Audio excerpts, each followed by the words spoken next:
ಎಲ್ರಿಗೂ ನಮಸ್ಕಾರ. Welcome to all. ಇವತ್ತು ನಾನು ಈ ವಿಡಿಯೋದಲ್ಲಿ ಬ್ರೆಡ್ ಸ್ಯಾಂಡ್ವಿಚ್ ಹೇಗೆ ಮಾಡೋದು ಅಂತ ತೋರಿಸ್ತಿದ್ದೀನಿ. ಮತ್ತು ಮಯೋನೀಸ್ ಕೂಡ ಮನೆಯಲ್ಲೇ ಹೇಗೆ ಮಾಡ್ಕೊಳ್ಳೋದು ಅಂತ ತೋರಿಸಿದ್ದೀನಿ, veg and non veg both.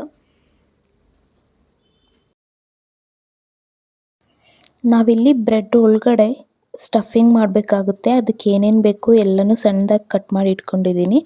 ಮತ್ತು 3 ಬಾಯ್ಲ್ಡ್ ಎಗ್ ತೊಗೊಂಡಿದ್ದೀನಿ. ಅದ್ರದ್ದು ಎಗ್ ವೈಟು ಮತ್ತು ಭಂಡಾರ ಎರಡೂ ಸಪ್ರೇಟ್ ಮಾಡಿ ಇಟ್ಕೊಂಡಿದ್ದೀನಿ.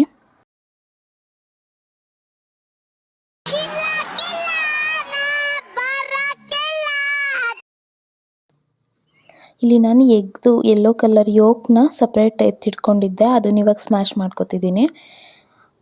ಅದನ್ನು ಸಣ್ಣದಾಗಿ ಸ್ಮ್ಯಾಶ್ ಮಾಡ್ಕೊಂಡಾದ್ಮೇಲೆ ನಾವು ಏನೇನು ಕಟ್ ಮಾಡಿ ಇಟ್ಕೊಂಡಿದ್ವಿ ಅದನ್ನೆಲ್ಲ ಇದಕ್ಕೆ ಮಿಕ್ಸ್ ಮಾಡಬೇಕು. ಅದಕ್ಕೂ ಮುಂಚೆ ನಾನಿಲ್ಲಿ ಸ್ವಲ್ಪ ಸಾಲ್ಟ್ ಹಾಕ್ತಿದ್ದೀನಿ. ರುಚಿಗೆ ಎಷ್ಟು ಬೇಕೋ ಅಷ್ಟು ಹಾಕೋಬೇಕು. ನಾನಿಲ್ಲಿ ಮಯೋನೀಸ್ ಮಾಡಬೇಕಿದ್ರೂ ಅದಕ್ಕೂ ಸ್ವಲ್ಪ ಸಾಲ್ಟ್ ಹಾಕಿದ್ದೀನಿ. ಸೊ ನೋಡಿಬಿಟ್ಟು ಹಾಕ್ಕೊತಿದ್ದೀನಿ. ಫಸ್ಟ್ ಇಲ್ಲಿ ನಾನು ಎಗ್ ವೈಟ್ನ ಸಣ್ಣದಾಗಿ ಹೆಚ್ಚಿಟ್ಕೊಂಡಿದ್ದೆ. ಅದನ್ನ ಇದ್ರೊಳಗಡೆ ಮಿಕ್ಸ್ ಮಾಡ್ತಿದ್ದೀನಿ. ಅದಾದಮೇಲೆ ನಾನಿಲ್ಲಿ ಒಂದು 3 ಸಣ್ಣದಾಗಿರೋ ಈರುಳ್ಳಿನ ಚಿಕ್ಕದಾಗಿ ಹೆಚ್ಚಿಟ್ಕೊಂಡಿದ್ದೀನಿ. ಅದನ್ನು ಹಾಕ್ತಿದ್ದೀನಿ. ಅದಾದಮೇಲೆ 1 ಟೊಮೆಟೊ ತೊಗೊಂಡಿದ್ದೀನಿ. ನೀವು ಬೇಕಿದ್ರೆ 2 ಹಾಕ್ಕೋಬೋದು. ಮತ್ತು ಇಲ್ಲಿ ಸೌತೆಕಾಯಿ ಕುಕ್ಕುಂಬರ್ ತೊಗೊಂಡಿದ್ದೀನಿ, ಒಂದು ಮೀಡಿಯಮ್ ಸೈಜ್ದು. ಅದನ್ನು ಸಣ್ಣದಾಗಿ ಹೆಚ್ಚಿಟ್ಕೊಂಡಿದ್ದೆ. ಅದಾದಮೇಲೆ ಸ್ವಲ್ಪ ಕೊರಿಯಂಡರ್ ಕೊತ್ತಂಬರಿ ಸೊಪ್ಪು ಹಾಕೋತಿದ್ದೀನಿ.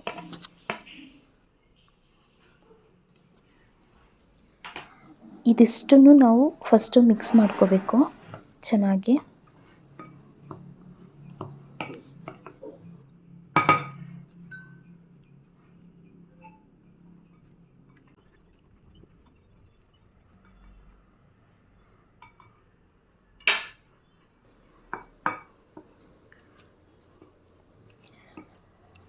ಅದಾದಮೇಲೆ ಇದಕ್ಕೆ ನಾನು ಸ್ವಲ್ಪ ಮಯೋನೀಸ್ ಆ್ಯಡ್ ಮಾಡ್ತಿದ್ದೀನಿ, ಸ್ವಲ್ಪ ಕ್ರೀಮಿ ಸ್ಟ್ರಕ್ಚರ್ ಬರಲಿ ಅಂತ. ಈ ಮಯೋನೀಸ್ನ ನಾನು ಮನೆಯಲ್ಲೇ ಮಾಡಿಟ್ಕೊಂಡಿದ್ದೆ.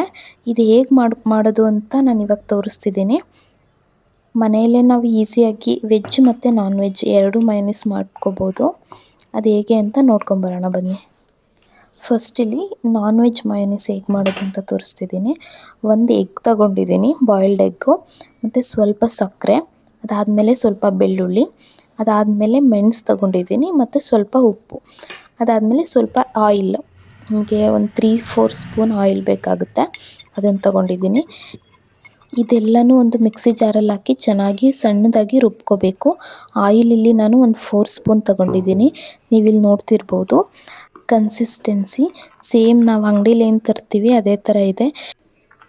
ಹಾಗೆ ವೆಜ್ ಹೇಗೆ ಮಾಡೋದು ಅಂತ ತೋರಿಸ್ತಿದ್ದೀನಿ. ನಾವಿಲ್ಲಿ ಮೊಟ್ಟೆ ಬದಲು ಗೋಡಂಬಿ ನೆನೆಸಿಟ್ಕೊಂಡಿದ್ದೆ, ಅದನ್ನು ಹಾಕ್ತಿದ್ದೀನಿ. ಇನ್ನು ಉಳಿದಿದ್ದೆಲ್ಲ ಸೇಮ್ ಇಂಗ್ರೀಡಿಯೆಂಟ್ಸು, ಆಯಿಲು, ಉಪ್ಪು, ಶುಗರು ಮತ್ತು ಪೆಪ್ಪರು. ನೀವಿಲ್ಲಿ ಈ ಥರ ಕಪ್ಪದು ಕಾಣಿಸ್ಬಾರ್ದು, ಫುಲ್ ವೈಟೇ ಇರಬೇಕು ಅಂದರೆ ವೈಟ್ ಪೆಪ್ಪರ್ ಯೂಸ್ ಮಾಡಿ. ಮತ್ತು ಎಗ್ ಯೋಕ್ ಬರುತ್ತಲ್ಲ ಯೆಲ್ಲೋ ಕಲರು, ಅದನ್ನು ಬೇಡ, ಇನ್ನೊಂದು 3 ಎಗ್ ವೈಟೇ ಹಾಕಿ ನಾವು ಮಾಡ್ಬೋದು. ನಾವು ಇದಕ್ಕೆ ಇನ್ನೂ ಒಂದಷ್ಟು ಇಂಗ್ರೀಡಿಯೆಂಟ್ಸ್ ಆ್ಯಡ್ ಮಾಡ್ಬೋದು, ಲೈಕ್ ಬಟರ್ ಫ್ರೂಟ್ ಅದನ್ನು ಆ್ಯಡ್ ಮಾಡ್ಬೋದು, ಆಮೇಲೆ ಸ್ವೀಟ್ ಕಾರ್ನ್ ಆ್ಯಡ್ ಮಾಡ್ಬೋದು. ನಾನಿಲ್ಲಿ ಬ್ರೆಡ್ನ ಎರಡೂ ಕಡೆ ಚೆನ್ನಾಗಿ ರೋಸ್ಟ್ ಮಾಡಿ ಎತ್ತಿಟ್ಕೊಂಡಿದ್ದೀನಿ. ಸ್ವಲ್ಪ ಕ್ರಿಸ್ಪಿಯಾಗೇ ಇರಲಿ, ಯಾಕಂದರೆ ನಾವು ಸ್ಟಫಿಂಗ್ ಮಾಡಿ ಕಟ್ ಮಾಡಬೇಕಿದ್ರೆಲ್ಲ ಕರೆಕ್ಟಾಗುತ್ತೆ ಸ್ವಲ್ಪ ಕ್ರಿಸ್ಪಿಯಾಗಿದ್ದರೆ. ಅದಕ್ಕೆ ನಾನಿಲ್ಲಿ ಟೊಮೆಟೊ ಕೆಚಪ್ಪು ಹಾಕ್ತಿದ್ದೀನಿ ಎರಡೂ ಸೈಡು. ನೀವು ಬೇಕಿದ್ರೆ ಗ್ರೀನ್ ಚಟ್ನಿ ಹಾಕ್ಬೋದು, ರೆಡ್ ಚಿಲ್ಲಿ ಸಾಸ್ ಹಾಕ್ಬೋದು. ನಾನಿಲ್ಲಿ ಟೊಮೆಟೊ ಕೆಚಪ್ ಹಾಕ್ತಿದ್ದೀನಿ. ಅದಾದಮೇಲೆ ನಾವೇನು ಸ್ಟಫಿಂಗ್ ರೆಡಿ ಮಾಡಿ ಇಟ್ಕೊಂಡಿದ್ವಿ ಅದನ್ನು ಒಂದು ಸೈಡು ನೀಟಾಗಿ ಫುಲ್ ಕವರ್ ಮಾಡಿಬಿಟ್ಟು, ಇನ್ನೊಂದು ಪೀಸ್ ಏನಿತ್ತು ಅದನ್ನು ಅದ್ರ ಮೇಲಿಟ್ಟು ನಿಮಗೆ ಯಾವ ಶೇಪ್ ಬೇಕೋ ಆ ಶೇಪಿಗೆ ಕಟ್ ಮಾಡ್ಕೋಬೋದು.